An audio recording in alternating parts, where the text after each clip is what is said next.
नाज़रीन, आज हम दो तीन इश्यूज़ पे बात करेंगे। सबसे पहले बात करेंगे कि फेडरल बोर्ड ऑफ रेवेन्यू ने जो सोशल मीडिया पे नमूदो नुमाइश करते हैं उनके खिलाफ जो है वो घेरा तंग करने का फैसला किया है। IMF ने हमारे जो रेवेन्यू के टारगेट्स हैं उसके हासिल ना होने पे तहफ़्फ़ुज़ात का इज़हार किया और हमने कुछ यकीन दहानियाँ करवाई हैं। अस्सलाम वालेकुम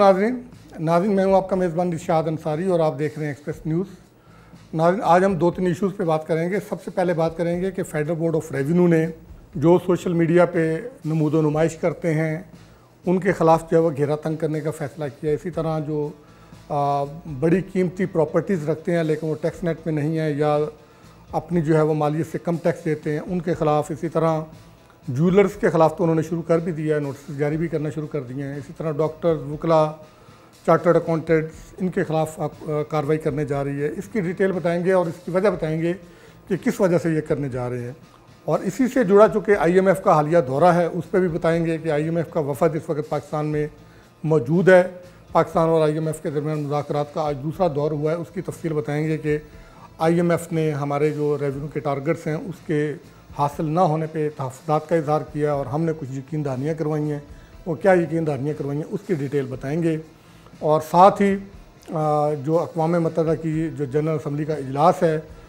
उसमें जो पाकिस्तान का स्टैंड है और पाकिस्तान को इस वक्त अक़वाम आलम में गैर मामूली अहमियत जो है वो दी जा रही है। तमाम जो डिग्नेटरीज़ हैं वो जो है वो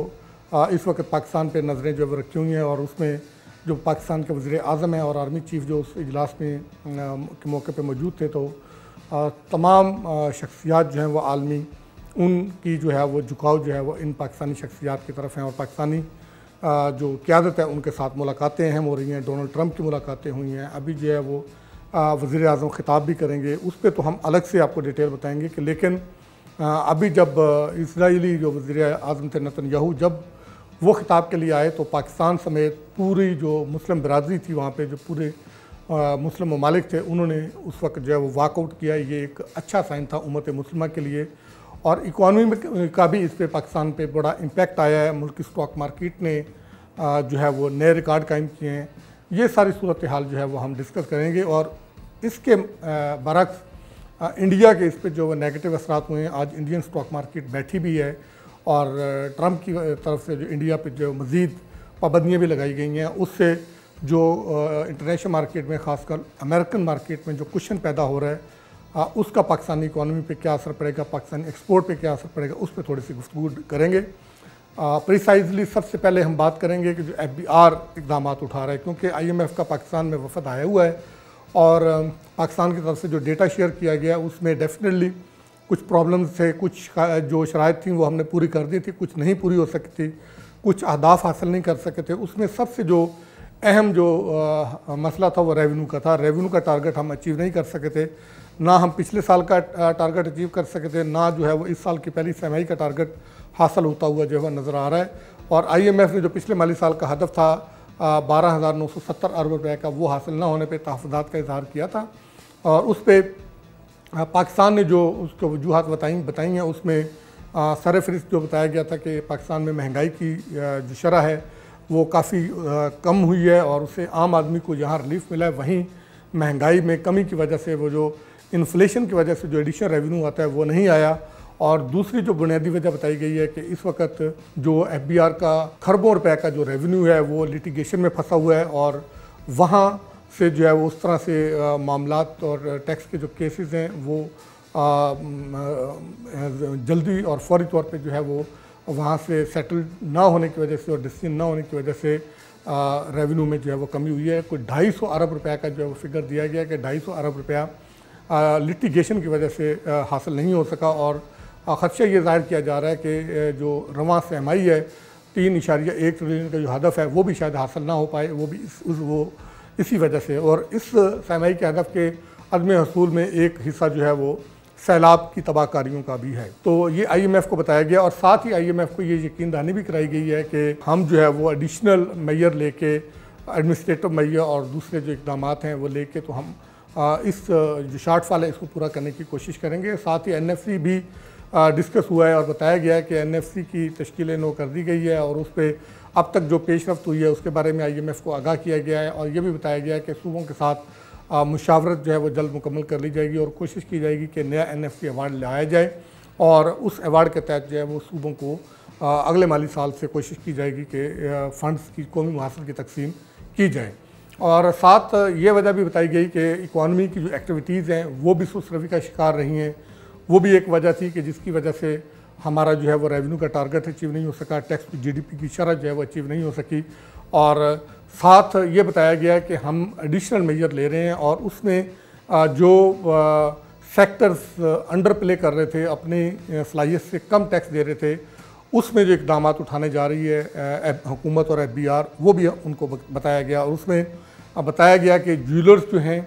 उनको नोटिस जारी करना शुरू कर दिए हैं। रावलपिंडी, इस्लामाबाद और मुल्तान, फैसलाबाद समेत 5 शहरों के जो ज्वेलर्स हैं उनको नोटिस जो है वो जारी किए गए हैं। और ये टोटल 60,000 के करीब ज्वेलर्स हैं जिनका डेटा लिया गया और उसमें से कोई 10,000 के करीब रिटर्न फाइलिंग कर रहे हैं, वो भी अपनी सलाहियत से कम जो है रिटर्न फाइलिंग कर रहे हैं। तो इसी तरह रियल स्टेट सेक्टर के लोग हैं, उनका डेटा कलेक्ट किया गया है और बताया गया कि रियल स्टेट सेक्टर में एक्टिविटीज़ जो हैं वो ना होने के बराबर रही हैं। उसकी वजह से भी रियल स्टेट सेक्टर से रेवेन्यू काफ़ी कम आया है। अब हुकूमत कोशिश करेगी, एक तरफ जो है रियल स्टेट सेक्टर को उठाने की कोशिश करेगी, दूसरी तरफ यहाँ से जो टैक्स लीकेज हो रही है उसको रोकेगी। और उठाने के लिए ये कोशिश करेगी कि स्टेट बैंक ने पहले ही जो है वो अनाउंस कर दिया कि हाउसिंग सेक्टर के लिए बड़ी स्कीम जो है वो अनाउंस की जा रही है कि जो खासकर लो कास्ट हाउसिंग स्कीम्स हैं उनमें इन्वेस्टमेंट जो है वो बढ़ाई जा सके और वो लोग जो अपनी छत का ख्वाब देख रहे हैं उनको जो है वो सस्ते कर्जे जो है वो बैंक फराहम करें। और फिर इससे रियल स्टेट सेक्टर में बूम भी आएगा और लोगों की अपने घर की जो ज़रूरियात हैं वो भी पूरी हो सकेंगी। उसमें जो लोग अपना घर ख़रीदना चाहेंगे उनको भी फाइनेंसिंग दी जाएगी, जो लोग प्लॉट ख़रीदना चाहेंगे उनको भी दी जाएगी और जिनके पास ऑलरेडी प्लॉट मौजूद है और वो घर बनाना चाहते हैं उनको भी फाइनेंसिंग फराहम की जाएगी। तो इससे रियल स्टेट सेक्टर को जो है वो फ़रोग मिलेगा, उससे एडिशनल रेवेन्यू आएगा। और इसके साथ साथ शुगर सेक्टर, सिगरेट सेक्टर और कॉस्मेटिक सेक्टर और दूसरे ऐसे सेक्टर जहाँ से टैक्स का पोटेंशियल है लेकिन टैक्स आ नहीं रहा, वहाँ भी जो है वो कार्रवाइयाँ तेज़ करने जा रहे हैं। ऑटोमेशन को किया जा रहा है, डॉक्यूमेंटेशन को फ़रोग दिया जा रहा है, डिजिटाइजेशन को जो है वो बढ़ाया जा रहा है। और इसी तरह ये भी IMF को बताया गया है कि कस्टम्स के लिए भी जो है वो पूरा एक नया रीवैम्पिंग और नई जो ऑर्गेनाइजेशनल स्ट्रक्चर है वो अनाउंस कर दिया गया है, उसका नोटिफिकेशन जारी कर दिया गया है। और फिर बेवरेजेस के साथ साथ शुगर और फर्टिलाइज़र समेत दीगर शोबों को जो है वो उसकी डिजिटाइजेशन की जा रही है। घी सेक्टर की जो है वो डिजिटाइजेशन की जा रही है, उसकी मॉनिटरिंग सख्त की जा रही है, उससे एडिशनल रेवेन्यू आएगा। तो इससे ओवरऑल 250 से 300 अरब रुपए का एडिशनल रेवेन्यू का जो है वो तखमीना लगाया गया कि हुकूमत को आएगा। और हुकूमत की ये कोशिश है कि ऐसे मेजर्स लिए जाएँ जिससे आम लोगों की ज़िंदगी मुतासर ना हो और वो लोग जो टैक्स नेट से बाहर हैं या आमदनी ज़्यादा कमा रहे हैं लेकिन टैक्स कम दे रहे हैं और साहिब सरवत लोग हैं, उनको जो है वो फोकस किया जाए। तो इस पे अभी IMF के साथ मज़ीद मुज़ाकरात चलेंगे और तवक्को ये की जा रही है कि IMF के साथ मुज़ाकरात का ये जो दौर है, दूसरा इक़्तिसादी जायज़ा ये कामयाबी से मुकम्मल हो जाएगा और पाकिस्तान को जो है वो $1 अरब की अगली किस्त मिल जाएगी और साथ ही जो है वो क्लाइमेट फाइनेंसिंग की भी किस्त पाकिस्तान को मिल जाएगी। और इसका इम्पैक्ट मुल्क की इकॉनमी पे आ रहा है। और आज हमने देखा है कि एक तो ये इम्पैक्ट था जो अक़वाम मुत्तहिदा की जनरल असम्बली के इजलास में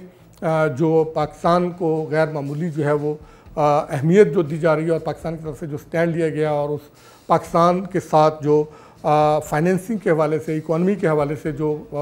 पेशरफ्त हुई हैं जो अहम साइलेंट मीटिंग्स में, उसकी वजह से आज पाकिस्तान की स्टॉक मार्केट में जो है वो 3 नए रिकॉर्ड जो है वो कायम किए हैं और 3 हदूदें जो हैं वो कायम की हैं। जो नफसियाती हदूद थी वो क्रॉस की गई हैं और उसमें कल जो थी पाकिस्तान स्टॉक मार्केट 1,59,000 कुछ पॉइंट्स पे बंद हुई थी। आज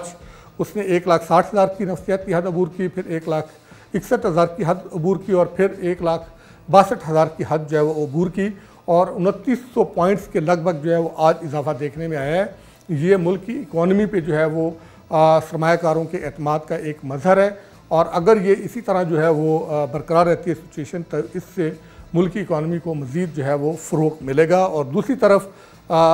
जो हमारे जो मेन हमारा राइवल है, हरीफ मुल्क इंडिया, उसकी इकॉनमी पे जो है इसका नेगेटिव इम्पैक्ट आया है। और अक़वाम मुत्तहिदा की जनरल असम्बली में और डोनाल्ड ट्रंप की तरफ से जो इंडिया पे जो है वो नए जो शराइत आयद किए हैं और फार्मास्यूटिकल कंपनियों पे जो टैरिफ बढ़ाया गया है और इसी तरह उनके इन्वेस्टर्स के लिए और जो है जो नई कदगनें लगाई गई हैं, उस वजह से आज इंडियन स्टॉक मार्केट बुरी तरह जो है वो नीचे गई है और उसमें जो है वो काफ़ी मंदी का रुझान देखने में आया। और पाकिस्तान की जो ह्यूमन रिसोर्स है यहाँ पे, उसमें भी एक खुशआइंद बात ये है कि अभी जो लेटेस्ट डेटा है उसमें ये है कि पहले पाकिस्तान जो है वो ज़्यादातर लेबर जो है वो एक्सपोर्ट करता था। अब और इसके मुकाबले में जो हमारा पड़ोसी मुल्क इंडिया जो था वो स्किल्ड लोग और पढ़े लिखे लोग जो है वो एक्सपोर्ट करता था। यही वजह थी तमाम इंटरनेशनल जो बड़ी बड़ी कंपनियां थी, आईटी की कंपनियां हो, टेक कंपनियां या दूसरी कंपनियां, उनके सीईओज और दूसरे जो अहम होते थे वहाँ पे इंडियंस बैठे हुए होते थे, जिसका पाकिस्तान की क़यादत को भी ताना सुनने को मिलता था। लेकिन अभी ग्रेजुअली जो है वो पाकिस्तान की जो ह्यूमन रिसोर्स एक्सपोर्ट हो रही है उसमें पढ़े लिखे लोग, टेक्निकल लोग जो है वो एक्सपोर्ट हो रहे हैं और उसकी वजह से जो है वो एक तो उनका अपना लिविंग स्टैंडर्ड बेहतर हो रहा है और वो ज़र मुबादला के ज़खायर भी जो है उससे बूस्टअप होंगे, क्योंकि वो जब जाएंगे और वो पाकिस्तान में तरसीलात ज़र भिजवाएंगे तो डेफिनेटली हमारे जो रेमिटेंसेस जो है वो बढ़ेंगे और हमारे ज़र मुबादला के ज़खायर बढ़ेंगे और उससे मुल्क पे जो है वो अच्छा जो है वो मुल्क की इकॉनमी पे अच्छा असर पड़ेगा। और दूसरा ये कि जो इंडिया पे पाबंदियाँ लगाई गई हैं और उसके लिए जो है वो टैरिफ जो है वो बढ़ाया गया, उससे ख़ासकर अमेरिकन जो मार्केट है उसमें काफ़ी गैप पैदा हुआ है। अब ये हमारा काम है कि हम उस गैप को फिल करें और अपनी एक्सपोर्ट्स जो है वो बढ़ाएं और उसके लिए हुकूमत को भी जो है वो रोल प्ले करने की ज़रूरत है कि हमारी cost of doing business, cost of production, cost of जो हमारी एक्सपोर्ट है उसको जो है वो कम किया जाए, ताकि हमारे जो मैन्युफैक्चरर हैं वो ज़्यादा से ज़्यादा जो है वो अपनी जो पैदावार है, जो अपनी मसनूआत हैं उसकी वैल्यू एडिशन कर सकें, उसको इंटरनेशनल मार्केट में राइज कीमतों का मुकाबले के जो है वो हम आहंग बना सकें और इंटरनेशनल मार्केट में कम्पीट कर सकें और हमारी एक्सपोर्ट बढ़ सकें। डेफिनेटली जैसे ही हमारी एक्सपोर्ट बढ़ेगी, हमारी रेवेन्यू बढ़ेगा तो हमारी इकॉनमी जो है वो बढ़ेगी और यहाँ पे रोज़गार के ज़्यादा से ज़्यादा मौके पैदा होंगे और हमारी इकॉनमी जो है वो फ़रोग पाएगी। और इसी से जुड़ी जो है वो एक ख़बर ये भी है कि इसी अक़वाम मुत्तहिदा की जो जनरल असम्बली का इजलास था उस मौके पे हमारी जो डिजिटल करेंसीज़ के हवाले से हम जो पेशरफ्त कर रहे हैं उसको भी काफ़ी सराहा गया है। हमारी जो क्रिप्टो काउंसिल के जो CEO थे बिलाल बिन साकिब, वो भी काफ़ी जो है वो उसमें जो है वो महवर बने रहे हैं। इंटरनेशनल जो अहम शख्सियात थी ख़ासकर कॉरपोरेट सेक्टर में और फाइनेंशियल सेक्टर में जिनका जो है वो तोती बोलता है, जिनको अहमियत है, वो काफ़ी जो है वो इसमें जो है वो इंटरेस्ट लेते हुए दिखाई दिए। उनकी अहम मुलाकातें हुई और उन मुलाकातों में भी जो है वो पाकिस्तान ने वाज़ेह पैगाम दिया कि पाकिस्तान जो है वो डिफेंसिव होने की बजाय लीडिंग रोल जो है वो इसमें प्ले करेगा। और ये सारी खुशआइंद ख़बरें हैं मुल्क की इकॉनमी के लिए और इसका पाकिस्तान की ओवरऑल इकॉनमी की सूरत हाल पर जो है वो बेहतर इम्पैक्ट आएगा। और आने वाले दिनों में जो है वो अगर ये सिचुएशन बरकरार रहती है तो इससे यकीनी तौर पे हमारी इकॉनमी जो है वो मज़ीद फ़रोग पाएगी और उससे आम लोगों की ज़िंदगी जो है वो सहल होगी। और उसका अभी जो इम्पैक्ट हमें देखने में आ रहा है कि आज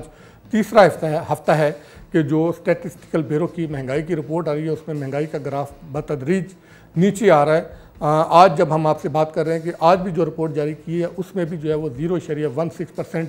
महंगाई में जो इजाफे की रफ्तार है उसमें कमी हुई है और महंगाई में इजाफे की रफ्तार की जो शरह है वो 5% से कम होते होते बतदरीज पहले 4 समथिंग पे आई, आज जो है वो 3.95% पे जो है वो सालाना जो महंगाई में इजाफे की रफ्तार की शरह थी उसमें कमी जो है वो देखने में मिली है। ये सारी खुशआइंद चीज़ें हैं, लेकिन इसका आम लोगों तक ट्रिकल डाउन इफ़ेक्ट ये हुकूमत के लिए अभी भी चैलेंजिंग है और हुकूमत को अब इसके समारात आम आदमी तक पहुँचाने पर जो है वो फोकस करना चाहिए। और जितनी जल्दी ये हुकूमत इस पर फोकस करेगी उतना ही हुकूमत के अपने लिए भी बेहतर होगा और उससे आवाम में भी जो है वो बेचैनी पाई जाती है वो दूर होगी और हुकूमत का जो बयानिया है वो आवाम में जो है वो मकबूल हो पाएगा और हुकूमत अपनी आवाम में साख बहाल कर पाएगी। शुक्रिया। तो ये था आज तक का वीलॉग। आप देखते रहिए एक्सप्रेस न्यूज़ और अपने कमेंट्स और अपने आराज़ से हमें आगाह करते रहिए। अपने जो मामलात हैं, मसाइल हैं, उनसे आप हमें आगाह करें ताकि हम आपकी आवाज़ बने और अरबाब इख्तियार तक पहुँचाएँ। शुक्रिया।